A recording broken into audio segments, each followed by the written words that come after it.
Friends, आज का हमारा टॉपिक है एक्सपेक्टोरेंट। एक्सपेक्टोरेंट यूनिट 5th यानी कि मिसलेनियस कंपाउंड का पार्ट फर्स्ट है, जिसके अंदर हमें 2 कंपाउंड्स के बारे में पढ़ना है। आज हम वो पढ़ेंगे। क्या होते हैं एक्सपेक्टोरेंट? ऐसी दवाइयाँ होती है जो कि हमारे स्पूटम को रिमूव करती है हमारी रेस्पिरेटरी ट्रैक्ट से बाय इंक्रीजिंग और decreasing the viscosity of our sputum. यानी जो कफ होता है उसे रिमूव करती है हमारे रेस्पिरेटरी ट्रैक्ट से। जो हमारा बलगम होता है उसको बाहर निकाल के या तो उसको इंक्रीज़ करेंगे उसकी विस्कोसिटी, या फिर उसकी विस्कोसिटी को डिक्रीज़ करेंगे। कितने टाइप के एक्सपेक्टोरेंट होते हैं? एक्सपेक्टोरेंट 2 तरीके के होते हैं। एक होते हैं सेडेटिव एक्सपेक्टोरेंट, दूसरे होते हैं स्टिमुलेंट एक्सपेक्टोरेंट। सेडेटिव एक्सपेक्टोरेंट क्या करते हैं? स्टमक में इरिटेशन कॉज करते हैं, जिसकी वजह से क्या होता है, हमें गैस्ट्रिक रिफ्लेक्सेस होते हैं और स्पूटम बाहर निकलता है। इसका एग्जाम्पल है पोटेशियम आयोडाइड और दूसरा है सोडियम सिट्रेट।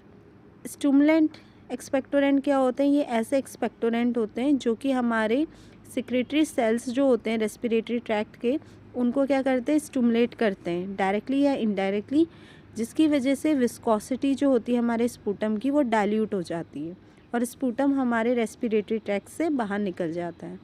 इसका एग्जाम्पल है यूकेलिप्टस और अनीस। कभी कभी हम इसमें लेमन ऑयल भी यूज़ कर लेते हैं। एक्सपेक्टोरेंट के मैकेनिज्म 3 टाइप के होते हैं। पहला होता है रिफ्लेक्स स्टिमुलेशन, दूसरा होता है डायरेक्ट स्टिमुलेशन और तीसरा होता है फाइनल रिजल्ट। रिफ्लेक्स स्टिमुलेशन में क्या होता है, ड्रग जो होती है वो इरिटेशन कॉज करती है हमारी जीआईटी में, जिसकी वजह से गैस्ट्रिक रिफ्लेक्स होता है और स्पूटम बाहर निकलता है। डायरेक्ट स्टिमुलेशन में क्या होता है, हमारे जो रेस्पिरेटरी ट्रैक्ट में क्या होते हैं, सिक्रेटरी ग्लैंड्स होती हैं वो एक्टिवेट हो जाती है, जो कि स्पूटम को डाइल्यूट कर देती है।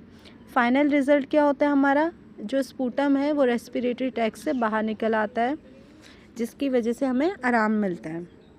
अब आता है एग्जाम्पल ऑफ एक्सपेक्टोरेंट। 2 कंपाउंड हमारे एक्सपेक्टोरेंट की तरह यूज़ होते हैं, वो है पोटेशियम आयोडाइड और अमोनियम क्लोराइड। अब हमें इनके बारे में पढ़ना है। पोटेशियम आयोडाइड का सिनोनिम होता है पाइमा और दूसरा होता है काली आयोडाइड। पाइमा आप याद रख सकते हो या फिर काली आयोडाइड के नाम से भी याद कर सकते हो। मॉलिक्यूलर फॉर्मूला होता है Ki। मॉलिक्यूलर वेट होता है 166 ग्राम पर मोल। अगर आप प्रिपरेशन देखें तो प्रिपरेशन मैंने आपको दी हुई है। प्रिपरेशन इंडस्ट्री में कैसे बनाते हैं, आयरन फिलिंग्स को या तो आयोडीन के साथ रिएक्ट करा देंगे, जो कि हमारा क्या बनाएगा, फेरोफेरिक आयोडाइड। अब ये जो हमारा फेरोफेरिक आयोडाइड है, इसको फिर रिएक्ट कराते हैं पोटेशियम कार्बोनेट के साथ, जो कि हमारा पोटेशियम आयोडाइड और हमारा साथ ही साथ क्या बनाता है, NaCl। केमिकल प्रॉपर्टीज़ आती हैं। अगर आप पोटेशियम आयोडाइड को रिएक्ट कराते हो सल्फ्यूरिक एसिड के साथ, तो आपका क्या बनता है, potassium bisulphate and hydrogen iodide. Reaction है, जैसे कि आप देख सकते हो, पोटेशियम आयोडाइड को अगर हम रिएक्ट कराएंगे सोडियम हाइड्रोक्साइड के साथ, तो potassium hydroxide and sodium iodide बनता है। आयोडाइड के टेस्ट फॉर आइडेंटिफिकेशन क्या है, ये रिएक्शंस देता है पोटेशियम एंड आयोडीन की। टेस्ट फॉर प्योरिटी में आप किसके टेस्ट करेंगे, arsenic, calcium, barium, sulphate, alkalinity, iodate, loss on drying of cyanide and heavy metals की। अगर इन सब के टेस्ट आपके नहीं आते या मतलब उसमें ऐसा नहीं लगता कि इम्प्योरिटी प्रेजेंट है, तो आपका पोटेशियम आयोडाइड प्योर है। ऐसे पोटेशियम आयोडाइड का ऐसे किस पे बेस्ड है, टाइट्रेशन पे बेस्ड है, जो किसके साथ करी जाती है, पोटेशियम आयोडेट के साथ करी जाती है। इसकी टाइट्रेशन के टाइम पे आप आयोडेट लोगे, पोटेशियम आयोडेट को एक कोनिकल फ्लास्क में डालोगे 0.5 ग्राम, उसमें फिर 10 ml वाटर ऐड करोगे और 3.5 ml HCl ऐड करोगे, जिसके साथ फिर आप 5 ml क्लोरोफॉर्म भी ऐड करेंगे और उससे टाइट्रेट कराएंगे पोटेशियम आयोडेट जो कि आपने ब्यूरेट में लिया है उससे। जब आप ऐसा करेंगे तब क्या होगा, एक रिएक्शन होगी जिससे क्या होगा, फ्री आयोडीन लिबरेट होगा येलो कलर का। यूजेस में क्या होगा, ये ट्रीटमेंट में यूज़ होगा थायराइड डेफिशिएंसी में, डायूरेटिक में यूज़ होगा as a saline diuretics, mild anti fungal use होता है और स्टोरेज, इसको स्टोर किया जाता है वेल क्लोज कंटेनर में, away from light. Away from light क्यों सेव करा जाता है या स्टोर किया जाता है, क्योंकि अगर लाइट के कांटेक्ट में रहा तो ऑक्सीडेशन प्रोसेस हो सकती है या फोटो इलेक्ट्रिक आपकी प्रोसेस हो सकती है, जिसकी वजह से क्या होगा, आपका सब्सटेंस लिबरेट करेगा आयोडीन, और उसमें क्या होगा, आपका सब्सटेंस ख़राब भी हो सकता है। फाउंड है आपका अमोनियम क्लोराइड। अमोनियम क्लोराइड का मॉलिक्यूलर फॉर्मूला होता है NH4Cl। मॉलिक्यूलर वेट होता है 53.49 ग्राम पर मोल। अब आते हैं इसकी प्रिपरेशन में। जब हम अमोनिया और HCl को आपस में रिएक्ट कराते हैं तो अमोनियम क्लोराइड बनता है। आप रिएक्शन में भी देख सकते हैं। नेक्स्ट प्रिपरेशन आपकी आती है जब आप अमोनियम क्लोराइड या अमोनियम सल्फेट को हीट करते हो सोडियम क्लोराइड के साथ, तब भी क्या बनता है, आपका अमोनियम क्लोराइड बनता है। जैसे कि आपको पता है अमोनियम सल्फेट का फॉर्मूला होता है NH4 का होल ट्वाइस SO4 और सोडियम क्लोराइड का NaCl, तो वो क्या बनाएगा, अमोनिया NH4Cl। अब आता है इसकी फिजिकल प्रॉपर्टीज़। कलर कैसा होता है, वाइट होता है। अपीयरेंस इसका क्या होता है, फाइन और कोर्स क्रिस्टलाइन पाउडर की तरह होता है। ऑर्डरलेस होता है। टेस्ट इसका कैसा होता है, कूलिंग सेलाइन टेस्ट होता है। सॉलिबिलिटी कैसी होती है, ये फ्रीली सॉलेबल होता है ग्लिसरीन में। अब क्या पढ़ना है, केमिकल प्रॉपर्टीज़।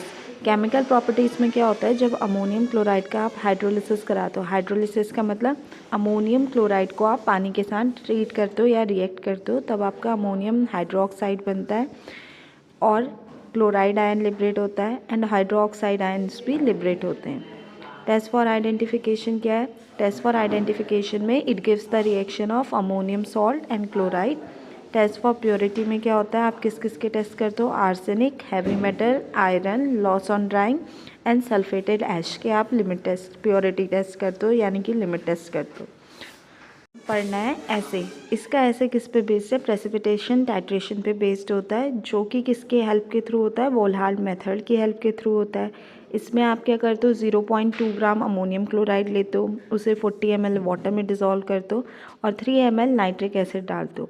यहाँ पर नाइट्रिक एसिड सिर्फ इसलिए डाला जाता है ताकि आपका सोल्यूशन कैसा रहे, थोड़ा एसिडिक रहे।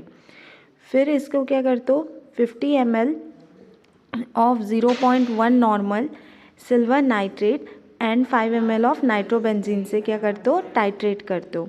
और इसमें जो इंडिकेटर आप यूज़ करते हो वो क्या होता है, फेरिक अमोनियम सल्फेट।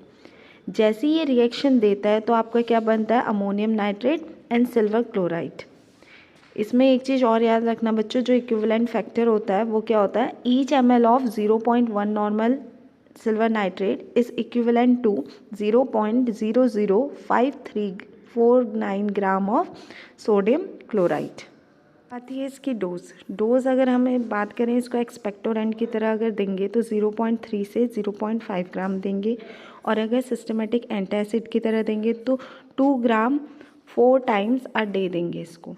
यूजेस क्या होते हैं, ये एसिड बेस बैलेंस बनाने में यूज़ होता है, एक्सपेक्टोरेंट की तरह यूज़ होता है और सिस्टमेटिक एंटासिड की तरह भी यूज़ होता है।